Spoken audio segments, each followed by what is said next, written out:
Info. La police nationale et la gendarmerie traversent en ce moment une véritable crise. C'est une commission d'enquête parlementaire qui l'affirme aujourd'hui. Bonjour Benjamin Mathieu. Bonjour Céline, bonjour à tous. Des sénateurs viennent de publier un rapport sur les forces de sécurité intérieure. Après plusieurs mois d'enquête, ils dressent un constat qu'on peut dire particulièrement sombre. Ouais, les mots sont forts, le constat alarmant. Policiers et gendarmes sont au bout du rouleau. Si un chiffre peut exprimer le découragement des troupes c'est ce chiffre. L'État doit 21,8 millions d'heures supplémentaires non payées à ses personnels. Et pour le moment, aucun budget n'est prévu pour combler ce déficit abyssal et démotivant. Les sénateurs de la commission d'enquête sur l'état des forces de sécurité intérieure ont découvert que la situation était pire que ce qu'ils pensaient. François Grosdidier, sénateur LR de Moselle, est le rapporteur de cette commission.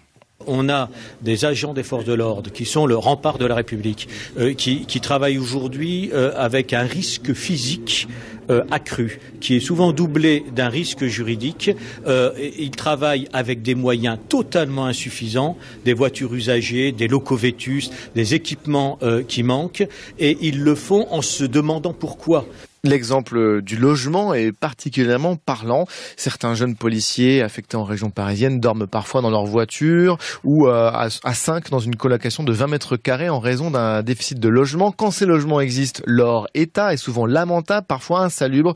Les procédures lentes, bureaucratiques, la paperasse qui n'en finit pas démotive les troupes avec un véritable sentiment d'inutilité quand par exemple 9 procédures sur 10 concernant le cannabis se retrouvent classées sans suite, auxquelles s'ajoute l'impression de parler à un mur. François Grosdidier. L'attitude de la hiérarchie consiste à systématiquement minimiser, relativiser.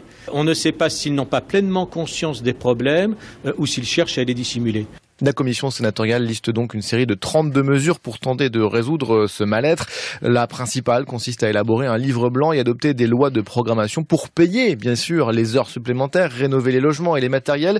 Il faudrait, selon elle, mettre sur la table 2 à 3 milliards d'euros sur 5 ans, mais aussi réformer complètement la procédure pénale en simplifiant les procédures. Et il y a urgence, alors que le nombre de suicides chez les policiers avait un peu baissé, il est reparti à la hausse. 50 suicides l'année dernière, auquel s'ajoute celui de 17 gendarmes. Voilà donc pour ce rapport parlementaire. Merci beaucoup Benjamin Mathieu. Nous sommes maintenant en ligne avec Denis Jacob. Bonjour. Bonjour. Vous êtes secrétaire général du syndicat alternatif police CFDT. Alors, vous l'avez entendu et vous l'avez lu certainement dans ce rapport. On parle de malaise, on parle de découragement, on parle aussi de sentiment d'inutilité. Ce sont des mots très forts. Est-ce que vous êtes d'accord ? Écoutez, je ne peux être que d'accord, puisque le rapport sénatorial fait suite aux différentes auditions qui ont pu avoir lieu depuis plusieurs mois, dont celle à laquelle j'ai participé, et où on a fait état très précisément de ce que fait ressortir aujourd'hui le rapport sénatorial. Ce sont des alertes que nous lançons depuis plusieurs années. Malheureusement, il y a une absence de politique d'anticipation au ministère de l'Intérieur, mais je crois que c'est surtout un mal français en général, et donc on se retrouve aujourd'hui les pieds au mur, et bien évidemment, pour régler tous ces problèmes, il faut des plans pluriannuels très lourds financièrement. Vous avez le sentiment, en tout cas, cette fois, d'avoir été entendu ? Oui, complètement. D'autant que cette alerte, je l'avais moi-même lancée dès 2015 en disant qu'il y avait un véritable malaise des policiers, de la souffrance au travail, un parc immobilier particulièrement vétuste. Et malheureusement, je dirais, le temps m'a donné raison, puisqu'un an plus tard, on a eu des mouvements de policiers en colère dans la rue. Le plan pour améliorer tout cela, logement, équipement, etc., ce serait de débloquer 2 à 3 milliards sur 5 ans selon les sénateurs qui signent ce rapport. Est-ce que ça vous semble possible ? Écoutez, je ne sais pas combien ça peut coûter aujourd'hui. Quand j'ai été auditionné par Monsieur Grosdidier et Monsieur Boulan, j'ai précisé qu'il fallait mener un audit national sur l'état des commissariats pour savoir combien représentait le coût financier d'une rénovation globale afin de pouvoir faire un plan pluriannuel. Alors aujourd'hui, ils annoncent 2 à 3 milliards d'euros sur 5 ans. Peut-être que c'est ce qu'il faut, peut-être qu'il faut plus, je ne sais pas. J'attends, moi, du ministère de l'Intérieur et du gouvernement qu'il y ait un véritable audit de lancer au sein des commissariats de police pour savoir qu'est-ce qui doit être rénové et quelles sont les priorités. En tout cas, ces 32 mesures, ces 32 propositions qui sont faites dans ce rapport, est-ce qu'elles vont dans le bon sens selon vous ? Bien sûr qu'elles vont dans le bon sens. Tout ce qui est rapporté dans ce document, c'est ce qu'on a dit nous, en tous les cas Alternative Police CFDT et le SCSI CFDT, qui est aussi le syndicat majoritaire des officiers de la police nationale. C'est ce que nous avons dit le 7 février, quand vous voyez par exemple, alors ça peut paraître anecdotique pour les auditeurs, mais quand vous voyez que les policiers n'arrivent même pas à faire leurs 3 séances de tir annuelles obligatoires, c'est qu'il y a un véritable questionnement à avoir, notamment sur les structures de tir qui ne sont pas suffisantes pour accueillir les policiers afin qu'ils puissent faire leur formation minimale. Il y a des propositions aussi, et nombreuses propositions qui visent surtout l'humain, on va dire, une meilleure gestion des ressources humaines, plus de formation, un management plus proche du terrain aussi, peut-on lire dans ce rapport. Ça veut dire qu'il est là aussi le souci, il y a un manque d'accompagnement, de reconnaissance ? Ah mais bien évidemment qu'il est là. Le management, je l'ai proposé le 7 février.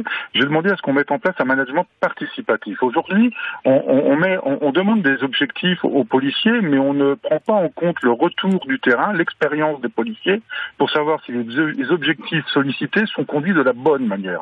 On ne demande pas à prendre les décisions, on demande à participer à l'élaboration des objectifs avec la réalité du terrain, les problématiques que l'on rencontre, afin d'accomplir au mieux les missions qui sont demandées. Donc ça, c'est le premier point.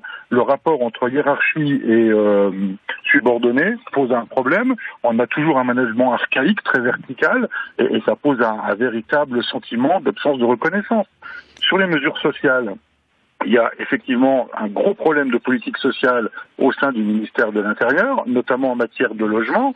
Ça pose un vrai problème quand la majorité des policiers qui arrivent en région parisienne se retrouvent déracinés de leur territoire d'origine, mais en plus doivent se débrouiller tout seuls dans une grande majorité, à trouver un appartement ou un logement qu'ils doivent soit partager seuls, enfin partager avec des collègues, ou alors trouver des petites chambres pas très chères parce qu'ils n'ont pas les moyens de les payer, sans parler des policiers, pour certains qui dorment encore dans leur véhicule. Ce serait quoi la priorité quand on voit que les problèmes sont aussi nombreux, que les pistes d'amélioration aussi sont aussi nombreuses? Ce serait quoi la chose à faire en priorité? La chose à faire en priorité, c'est l'amélioration des conditions de travail. Un fonctionnaire de police qui n'est pas bien dans son travail au quotidien, il ne peut pas être épanoui et bien dans sa vie privée. Quand vous venez dans un commissariat, comme j'ai pu les visiter récemment, y compris en Outre-mer, à La Réunion ou en Martinique, quand vous arrivez dans des bâtiments où vous avez l'impression de faire un bond en arrière de 30 ans, où tout est vétuste, où rien n'est entretenu, où il n'y a pas de politique de rénovation et d'entretien régulier, et bien ça pose un réel problème pour travailler dans de bonnes conditions. Et ça vaut aussi pour l'accueil du public. Alors, c'est vrai qu'on ne peut pas faire en un an ce qui n'a pas été fait en 30 ans. Donc il y a une part de responsabilité collective, il faut le dire aussi, depuis ces 30 dernières années, avec une absence d'anticipation sur les rénovations qui doivent être faites. Merci beaucoup d'avoir été avec nous, Denis Jacob. Je rappelle que vous êtes secrétaire général du syndicat Alternative Police CFDT, invité du 14-17 de France Info.